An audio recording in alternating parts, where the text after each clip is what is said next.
Welcome to the MUBUTV Music Business Television Breaking News Explainers here on YouTube, where our mission is to educate, empower, and engage your music career. A major record label and a viral AI music generator just struck a deal that changes everything. But what does it really mean for you, the creator? Let's dive into this. All right, so to really get what's going on here, we've got to start with the official story. The one coming straight from Warner Music Group. So get this, Warner Music Group, one of the very same labels that was suing Suno for copyright infringement, has suddenly announced a, wait for it, groundbreaking partnership. I mean, talk about a complete 180. 1 minute they're in court, the next they're celebrating. What gives? So, the official story, the PR spin, is that this deal is here to save the day. It's meant to clean up the chaos of AI music and create this nice, tidy, legitimate framework where artists are protected and, actually get paid. So on one side, you have the problem they were suing over. Basically, you used our music without permission, and we're not seeing a dime. And on the other, here's their shiny new solution, a licensed model where artists can opt in for a slice of the pie. Sounds pretty good on paper, doesn't it? A real win-win. Okay, so what does this actually mean for you if you use Suno? Well, starting in 2026, get ready for some major changes. The AI models you're using right now, gone. They're being replaced with new, licensed ones. And here's the kicker, the downloads. The free ride is officially over. If you're on the free tier, you won't be able to download your songs anymore. And even if you're a paid user, you're going to have monthly download caps. It's all about building a new system where they control the faucet. So, there you have it. The official story is a neat and tidy move from a legal gray area to a structured, licensed world. But that's only one side of the story, and there's always another side. An industry insider came forward with let's just say, a very different perspective. Yeah, this insider, someone with over a decade working inside the major labels, basically said the lawsuits were nothing more than a classic strong-arm tactic. It's all about control. And they laid out the playbook, which is honestly kind of brilliant in a ruthless way.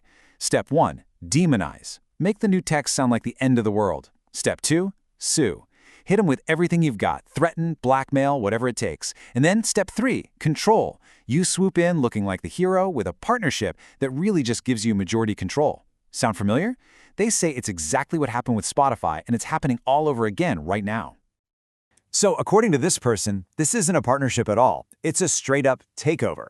And if you're a Suno user, this is where you need to pay close attention, because the new terms, they have huge implications for you. The bottom line is, once you agree to those new terms of service, you're basically their artist now, whether you like it or not. And what does that mean exactly? Well, the insider says the new terms will state that Warner Music Group owns 100% of everything you create on Suno. All you get is something called a commercial license. And this is a really, really important difference. It means, yeah, you can put your music on Spotify or whatever, but you don't actually own it. The copyright, the master ownership, that belongs to Warner. So what happens if one of your songs actually blows up? You're going to get rich, right? Wrong. You won't be collecting the full royalties. Not even close. Warner Music Group will take the lion's share. Just look at this potential breakdown. The insider estimates that you, the creator, will get a tiny sliver, maybe between 1 and 10%. The other 99%? That goes right into the label's pocket. But wait, what about the original artists? The ones whose music Suno was supposedly trained on in the first place. Well, the insider claims they get nothing. Absolutely nothing. The label's argument is that these artists were already paid through old advances, sometimes from decades ago, for albums that never recouped. It's a brutal logic, but as the insider says, welcome to the business. Okay, so let's get practical. What does this new world actually mean for your music and your rights as a creator? Let's just put it side by side. The change in your rights is staggering. Before this deal, if you had a paid account, you owned the master. You could at least try to copyright it. You collected 100% of the royalties. But after the deal, it's a completely different game. Warner owns it all. You can't copyright your music. You get a tiny sliver of the royalties, and they can do whatever they want with the music you made.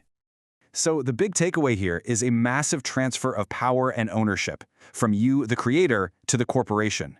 Suno stops being a creative tool and becomes a system where you're basically an unpaid work-for-hire artist for a major label. And maybe the scariest part, all those songs you made before this deal, they could just disappear, deleted.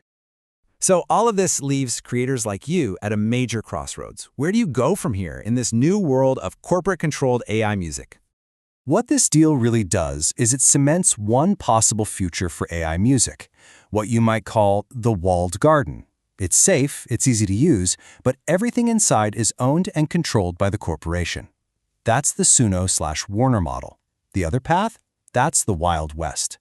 We're talking open source models that you run on your own computer. You have total freedom and ownership, but you also have all the legal risks and uncertainty. And a lot of people in the AI music community are now looking to that Wild West. They're looking at open source options, maybe even from developers in places like China or Russia who couldn't care less about US copyright law. And you can see the appeal, right? No corporate gatekeepers, true ownership of your music, and no fear that some company is going to change the terms and delete all your work overnight. But here's the rub. The Wild West, for all its freedom, throws you right back into that murky legal water that the Warner deal was supposed to fix, which brings every single creator to a really fundamental question. And it's a huge question. Is AI the key to unlocking creativity for everyone, or is it just a new lock for the same old gates controlled by the same old gatekeepers? Because ultimately, this Suno-Warner deal isn't just about two companies. It's a line in the sand. It's defining the battlefield for the future of music creation. On one side, you have the safe, easy, corporate walled garden. On the other, the free but risky Wild West. The path you choose, well, that's going to define what it means to be a creator in this brand new era. If you have any other questions, just leave us a comment below. Please subscribe, share, comment, and like to the MUBUTV Music Business Television YouTube channel so that this information can reach an even wider online audience. See you on the next one.